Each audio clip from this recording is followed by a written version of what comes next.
जय हिंद साथियों, स्वागत है आप सभी का हमारे YouTube चैनल पर। तो आज हम प्रश्नावली 3.1 का फाइनल पार्ट लेके आए हैं, जिसमें से क्वेश्चन नंबर 5वां हमारा ये दिया गया है। 5वां नंबर क्वेश्चन देखेंगे, पढ़ेंगे। लिखा हुआ है, एक आयताकार बाग जिसकी लंबाई चौड़ाई से 4 मीटर अधिक है का अर्ध परिमाप 36 मीटर है, बाग की विमाएँ ज्ञात कीजिए। ठीक है ना।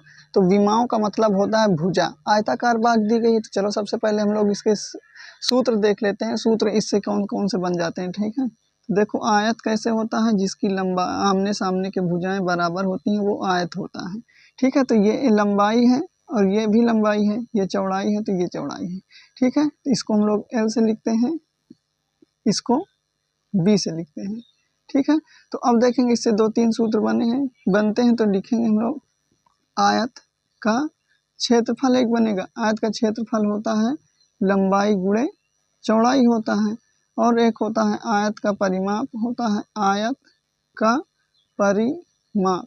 आयत का परिमाप क्या होता है, देखेंगे। परिमाप किसे कहते हैं, किसी भी चीज का एक चक्कर लगाना परिमाप कहलाता है। किसी भी चीज का एक चक्कर लगाना परिमाप कहलाता है, चाहे आयत हो, चाहे वर्ग हो, चाहे वृत्त हो, कुछ भी हो, एक चक्कर लगाओगे वो क्या कहलाएगा, परिमाप कहलाएगा। तो ध्यान से देखो सूत्र कैसे बनता है। देखो यहाँ पर मान के चलो कोई एक शख्स है जो चलना शुरू करता है, तो यहाँ से यहाँ तक जाएगा तो उसको एक लंबाई मिलेगी। फिर यहाँ से यहाँ तक आएगा तो एक चौड़ाई मिली, एक लंबाई मिली और एक चौड़ाई मिली। फिर यहाँ से जब यहाँ तक चलना शुरू करता है तो ये फिर लंबाई हो जाती है। तो कितनी लंबाई हो गई है, एक लंबाई और एक लंबाई मिलके 2 लंबाई। और यहाँ से जब यहाँ फिर जाएगा तो फिर हमको एक चौड़ाई मिल रही है।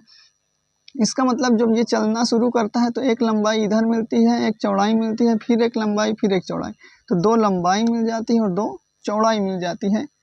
इसलिए सूत्र हमारा क्या बन जाता है, 2L बनेगा और 2B बनेगा। जब इसमें से 2 कॉमन लेंगे तो ये क्या बन जाएगा, L प्लस का B बनेगा। अब देखो यहाँ पर एक सूत्र और लिख देते हैं, आयत का अर्ध परिमाप। अर्ध परिमाप, अर्ध परिमाप का मतलब होता है आधा। अर्ध का मतलब होता है आधा। तो आधे से यही पता करना है कि हमको अर्ध परिमाप यानी कि आधा एरिया चलना है। तो जब ये यहाँ से चलना शुरू करेगा तो एक लंबाई जाएगा और एक चौड़ाई जाएगा, तो आधा चल गया। ठीक है ना, तो एक लंबाई मिली उसको और एक चौड़ाई मिली, तो ये यहाँ पर अर्ध परिमाप क्या बनेगा, L प्लस का B बन जाएगा। ठीक है, अब हम लोग सवाल की तरफ चलते हैं। तो सवाल हमारा दिया गया है, एक आयताकार बाग जिसकी लंबाई चौड़ाई से 4 मीटर अधिक है। तो हमको यहाँ पर कुछ पता नहीं है, तो सबसे पहले क्या लिखेंगे, माना, यहाँ पर लिखेंगे माना आयत की लंबाई, आयत की लंबाई क्या मान लेते हैं, x मीटर, तथा आयत की चौड़ाई, आयत की चौड़ाई क्या मान लेते हैं, y मीटर मान लेते हैं। अब देखेंगे प्रश्नानुसार पहली शर्त क्या कहता है,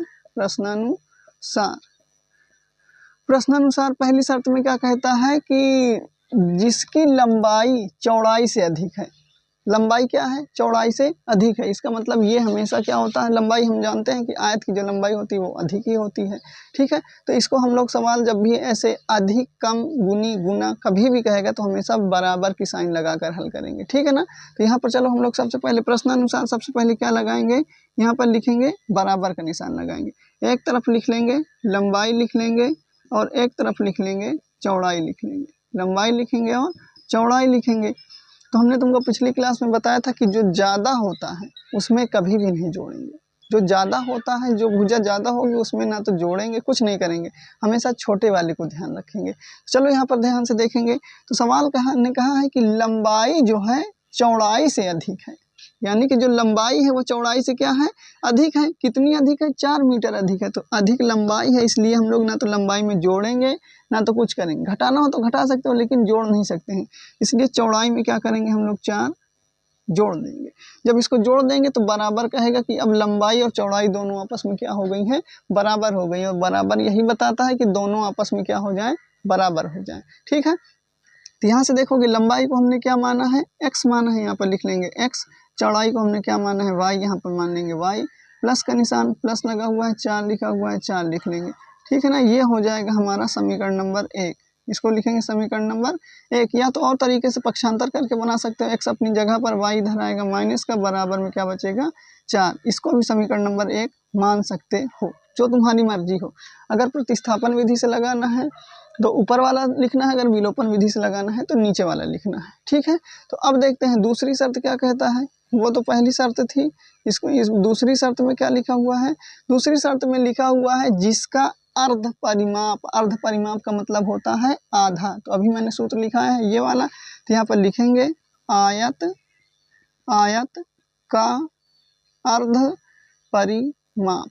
आयत का अर्ध परिमाप बराबर क्या होता है, लंबाई प्लस चौड़ाई, एक लंबाई और एक चौड़ाई। तो अर्ध परिमाप बराबर कितना दिया गया है, 36 मीटर। तो इसकी जगह पर टोटल कितना लिख देंगे, 36 बराबर लंबाई को क्या लिखेंगे, x लिखेंगे, चौड़ाई को क्या लिखेंगे, y लिखेंगे। सीधा सीधा लिखेंगे तो ये क्या बन जाएगा, x प्लस वाई बराबर में 36 बन जाएगा। यही हमारा समीकरण नंबर 2 हो जाएगा। अब देखो हमको समीकरण नंबर 1 पता है, समीकरण नंबर 2 पता है। यहीं से हम लोग क्या करेंगे, सवाल को आसानी से हल कर लेंगे। चलो देखते हैं from equation first and second से। इसको इरेज कर देते हैं।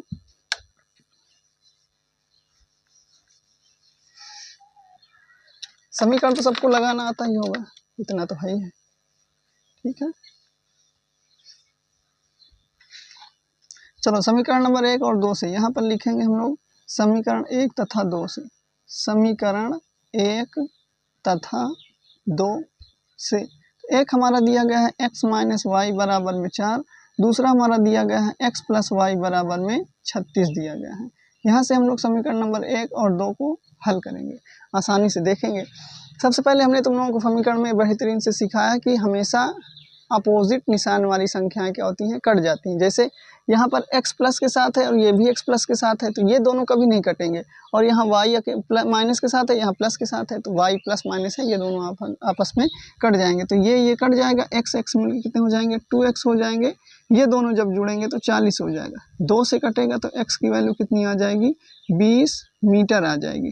ठीक है ना। अब हमको y की वैल्यू चाहिए, तो यहाँ पर लिखेंगे समीकरण 1 में x का मान रखने पर, x का जब मान रखेंगे तो समीकरण नंबर 1 हमारा दिया गया है x प्लस वाई बराबर में 4, प्लस नहीं माइनस लिखा हुआ है, x माइनस वाई बराबर में 4। तो x की वैल्यू कितनी है, 20 है, माइनस y अपनी जगह पर बराबर में 4। इसको पक्षांतर कर लेते हैं, तो यहाँ पर देखेंगे माइनस वाई अपनी जगह पर, 4 अपनी जगह पर, 20 प्लस के साथ है, उधर जाएगा माइनस का 20 हो जाएगा। हमेशा निशान पीछे वाला नहीं देखना, आगे वाला देखना, क्योंकि आगे प्लस छिपा है। तो यहाँ पे बचेगा माइनस का y बराबर माइनस का 16, तो माइनस से माइनस कट जाएगा, y की वैल्यू कितनी आ जाएगी, 16 मीटर। तो हम लोग लिख सकते हैं अतः, क्या लिखेंगे, अतः आयत की लंबाई, आयत की लंबाई कितनी आ जाएगी, 20 मीटर, तथा चौड़ाई कितनी आ जाएगी हमारी, 16 मीटर। और यही हमारा क्या हो जाएगा, फाइनल आंसर हो जाएगा। इसको स्क्रीनशॉट ले सकते हैं।